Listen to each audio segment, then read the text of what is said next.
I'm hearing energy, energy. You are about to get an influx of energy like you haven't experienced in quite some time. With the Five of Cups on the bottom, I feel like you have been kind of in a depressive episode of some kind, a depression. You've been really stuck in the past, really stuck in the things that went wrong. You could have recently gone through some kind of separation, breakup, divorce, some kind of loss, maybe losing a job.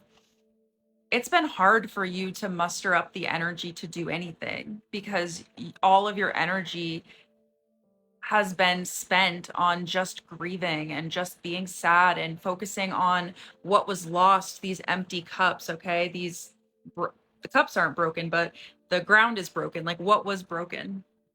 But then we had the Ace of Wands and the Page of Cups, and like this got me giddy. This got me giddy because this is basically a spark of inspiration that it's giving a creative idea. It's giving something that is going to light up your soul and light up your heart. And I honestly feel like the Five of Cups is there not only to give us your current state, but also to say you can transform that sadness, 1, 2, 3 on my time, that sadness, that pain, what was lost, into something beautiful, into something creative, into something more, is what I'm hearing. It doesn't have to be lost time. You don't have to let the grief just consume you. There are ways to channel it. I just paused at 143. So there's something about I love you. There's something about a partnership. This is kind of giving somebody that you already know. So you might be in creative collaboration with someone.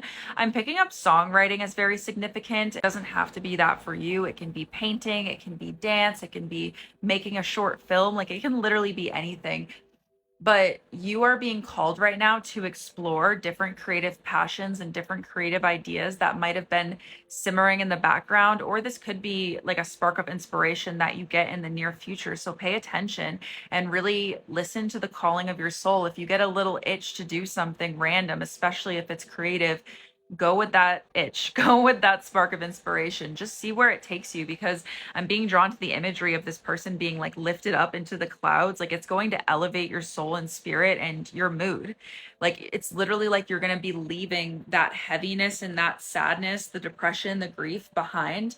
And of course, this doesn't mean that it's going to disappear entirely, especially if your loss was very severe, right? It's not going to be like snap my fingers, I write a song and it's gone.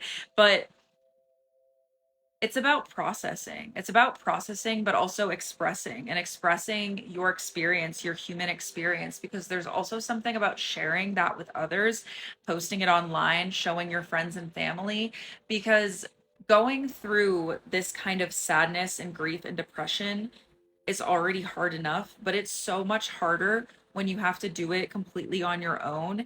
And when you have the feeling like you are the only person in the world who gets that, or who feels that way, or who is going through something so dark and so deep. Because the truth is, you're not, right? Because the Five of Cups is a card in tarot. It's an archetype that everyone experiences. Everyone has been here. Everyone has had to grieve something, had to lose something, been down in the dumps.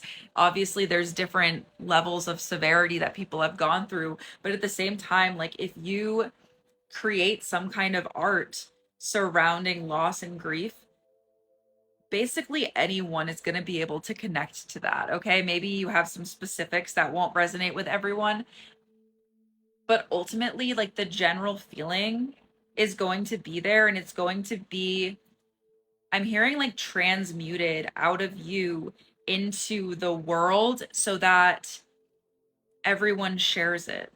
Okay.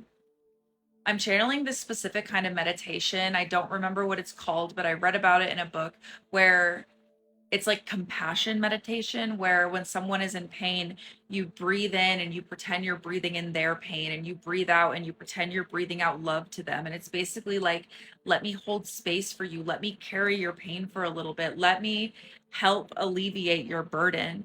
And it's actually a really good practice for both people, even though it might sound like, oh, I'm taking in the pain and I'm giving out the love. Like it actually feels good to help another person, especially someone who is going through something similar to what you've gone through. So, yeah, definitely do a little exploration in your creativity. Maybe this could be something resparking from your past or your childhood, something that you haven't done in a while. I'm hearing like a hobby that you haven't picked up in decades, possibly.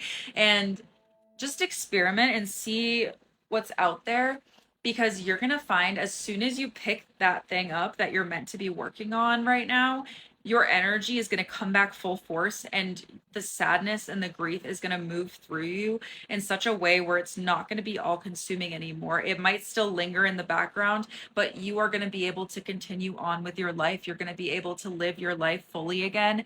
And yeah, you are just not stuck here. It's just a matter of moving that energy through you and processing through what was lost.